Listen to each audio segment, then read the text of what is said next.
Welcome back, everyone, to Stay in Your Lane. I'm your host, John Maley, Triple T Transport. Today, we're going to talk about how the carriers are doing. We got my guy, Billy Barstow, with us again. Billy, how are you? I'm doing good. Doing Good. good. Thank you for being on. Appreciate you sharing your knowledge and what you're seeing with us. Also have Joe Lombardo. Hi, thanks for the invite. And how you doing, Billy? I'm doing good. Doing good. A lot Good. better. Yeah, we left this off. What did we tape? We taped one last June, which would have Right. been mid 22. A lot of concern because we saw at the end of the first quarter the market had started to shift drastically and fast. Fuel prices are astronomically high, peaking there, I would say, in third quarter. Trying to figure out whether we could sustain and Billy, whether you could sustain the market and make it through the end of the year in a positive. So at this moment, I'd love to hear from you. How did we do, and how did you do, and what are you seeing today? Well, we at probably about the same time we had the first, last podcast. We talked about the market and what some things were going on. Well, from there to November, we struggled mightily. I guess that's a word. I don't know if I'm making up a Trump word or not, but we struggled. Uh, and we lost. We lost continuously, for 4 or 5 months straight. Luckily, we had a good year before that, and we were able to, making sure that financially we were able to absorb some valley time, as you say, hills and valleys. Uh, we did not. We definitely didn't expect it to be that deep of a valley. Like I said, up until November, which was a horrible month for us, it was, a bloodbath. I think every trucking company can tell you the same thing. We did a line by line itemized to check everything, and everything we're doing is the exact same line that we had had before when it was profitable. The biggest narrative or the biggest thing that was killing us was fuel, and this is this for October last year, our fuel was $60,000 higher than it was the October the year before.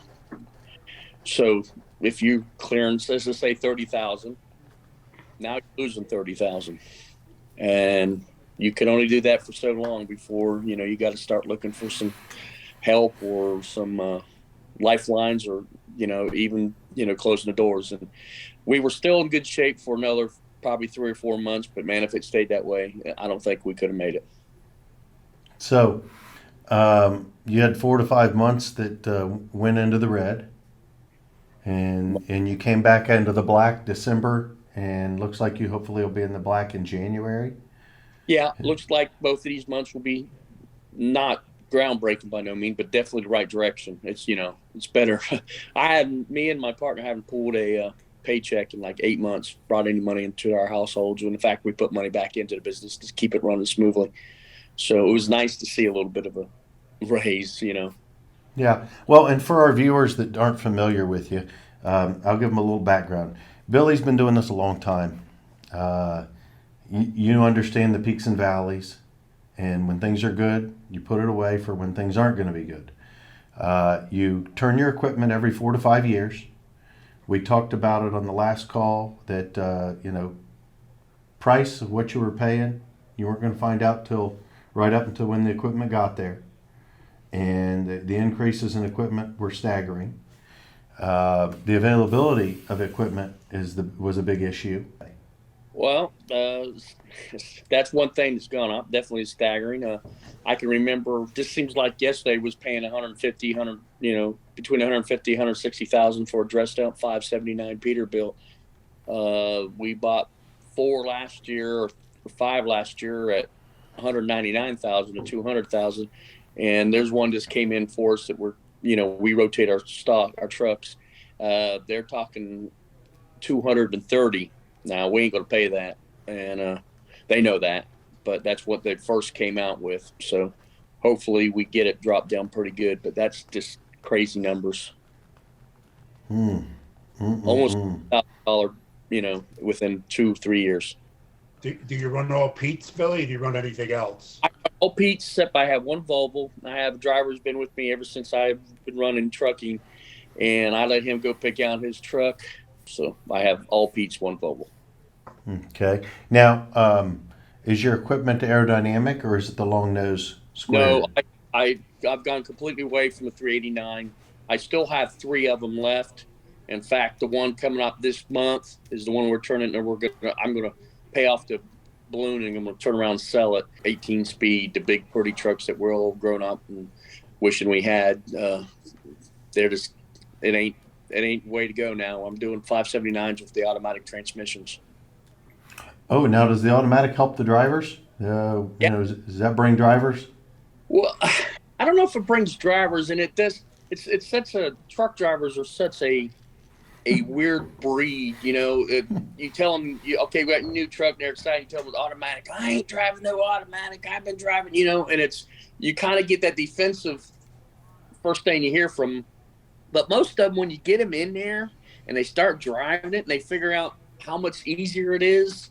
You're in traffic and you don't wear your leg out the clutch, or this makes it more simpler for you wherever you do. And most of them say they won't drive anything else but a automatic. But I still got a few of them, boy, they ain't going to drive the automatic no matter what. It's like it's below them or something. But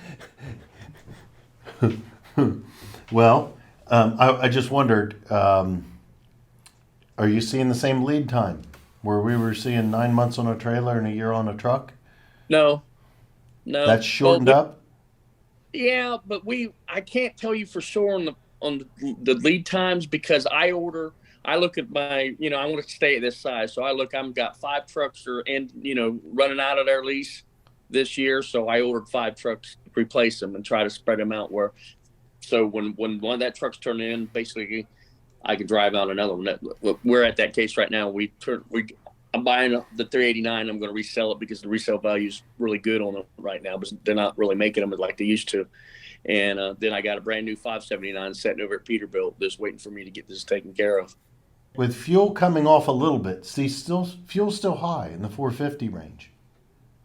Yeah, it's surprisingly high, but still high, ugly high. If this came up last year like this, we'd be mad.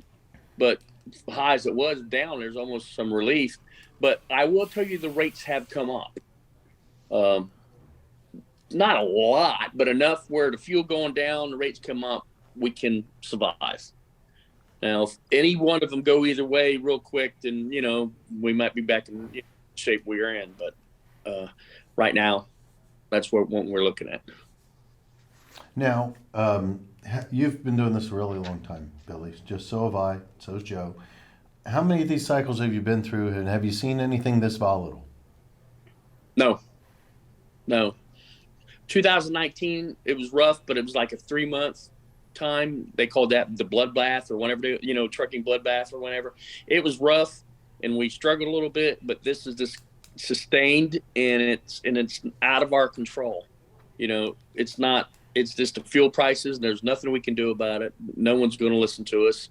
And honestly, I don't think anybody cares. I don't see anybody, up in Washington fighting for our survivability. And maybe there is, but I don't hear it.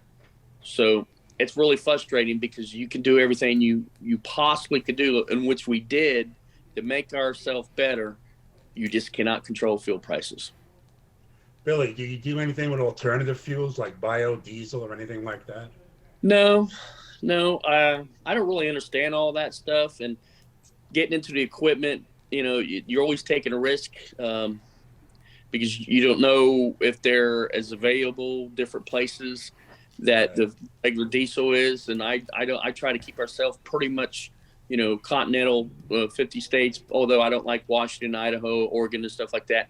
So, if you're going to run into trouble not being able to fuel up or issues like that, I just don't need that on top of what everything else is going on in trucking. Sure.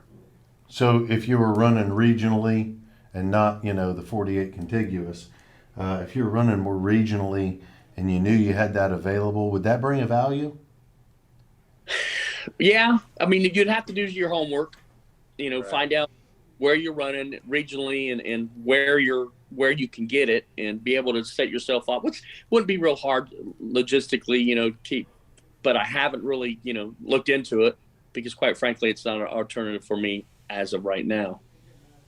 Now, the next 4 or 5 months is a strong time for me because Florida is not a production state. It's a receiving state. So most people come down here, go back empty. Well, right now produce is beginning to run out of here. I'm confident that I can keep that going, through June again, possibly. But it's not a feel, it's a hope. When you can't control it, there's nothing else you can do. You don't know. I don't know what's going on in the political world. It's far and beyond me, but Let's hope we have a good season. I think that gets us through the first 6 months. So we got 5 more months.